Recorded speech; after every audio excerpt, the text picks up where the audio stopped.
Now we'll see how to prepare the purchase book. Prepare purchase book from the following transactions. ये transactions से हमारे को purchase book बनाना है. Last video में हम देखे कि दो तरह के ट्रांजैक्शंस रहते हैं, cash transactions, credit transactions. Cash transactions cash book में रिकॉर्ड होते हैं और क्रेडिट ट्रांजैक्शंस जो है उसके लिए सेपरेट सब्सिडरी बुक रहती. तो ये परचेज के ट्रांजैक्शंस अगर हमारे क्वेश्चन में है तो हम परचेज बुक बनाना रहता. अगर कैश ट्रांजैक्शन आ रहे कुछ तो क्वेश्चन में इग्नोर कर देना उसको, क्योंकि cash transactions are recorded in cash book only. इस वजह से 2019 January 1 purchase goods from Nitiya ₹6,000. जनवरी 1 के दिन हम नितिया के पास से गुड्स परचेज करें. सो परचेज बुक इसका प्रोफार्मा ये रहता है, date, particulars, inward invoice number. इसमें हमारे को कुछ भी लिखना नहीं रहता, just proforma, LF number, details, amount. 1 2 3 5 6 columns बनाना परचेज बुक के लिए. डेट के कॉलम में 2019 जनवरी 1, पर्टिकुलर्स के कॉलम में सिर्फ नेम ऑफ द पर्सन जिससे हम परचेज करें उनका नेम लिखना है यहाँ पर, एंड अमाउंट के कॉलम में amount. January 5 purchase goods from Anuya ₹4,000, trade discount 200.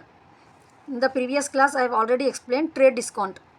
तो गुड्स हम परचेज करें अनुया के पास से 4,000 के डिस्काउंट मिल रहा है हमारे को यहाँ पर ₹200 का. So we are paying the amount 3,800.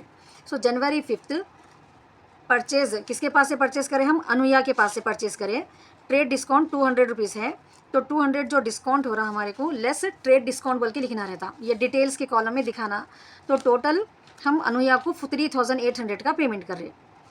तो जब भी आपको ट्रेड डिस्काउंट रहता है डिटेल्स में, एक्चुअली हम कितना पेमेंट करना है 4,000 का. डिस्काउंट को लेस करके, माइनस करके जो है, ये माइनस की साइन मेंशन नहीं करना ज़रूरी नहीं रहता, just you have to write the word less and 3,000 amount के कॉलम में लिख देना. Next January 10 purchase goods from Latika, then trade discount 10%. जनवरी 5 के दिन जो परचेज कर रहे थे हम, हमारे को ट्रेड डिस्काउंट ₹200 डायरेक्टली दे दिए थे. अब यहाँ पर जनवरी 10 के दिन जो है गुड्स परचेज फ्रॉम लतिका के पास से परचेज कर रहे हैं हम, ट्रेड डिस्काउंट 10% है. अगर आपको परसेंटेज दिए तो परसेंटेज कैलकुलेट करना रहता कि हम आपको ट्रेड डिस्काउंट कितना मिल रहा. तो 10,000 इंटू 10% रहा तो 10/100, 2 zeros cancel, 1,000 discount we are getting. So January 10 date डाल दे के लतिका का नेम, किसके पास से परचेज करें हम, लतिका के पास से, लेस ट्रेड डिस्काउंट 10%. ये अमाउंट जो कैलकुलेट करें हम डिटेल्स के कॉलम में लिख के इसको माइनस करके डालना यहाँ पर. Now next January 15 Varsha sold goods to us ₹5,000.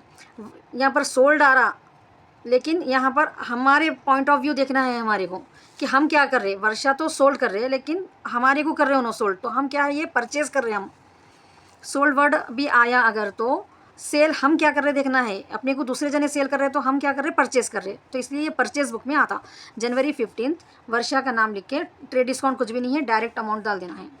Now January 20 purchase goods from Shrinidhi for cash. Shrinidhi के पास से हम परचेज करें. फॉर कैश का मतलब क्या है, इमीडिएटली अमाउंट पे कर दी हम श्रीनिधि को. तो ये कैश ट्रांजैक्शन है. ये कैश ट्रांजैक्शन कहाँ पर रिकॉर्ड होता, कैश बुक में ट्रांजैक्शन रिकॉर्ड होता. वो परचेज बुक में लिखने की उसकी ज़रूरत नहीं है. नाउ अमाउंट पूरा टोटल करके डाल देना.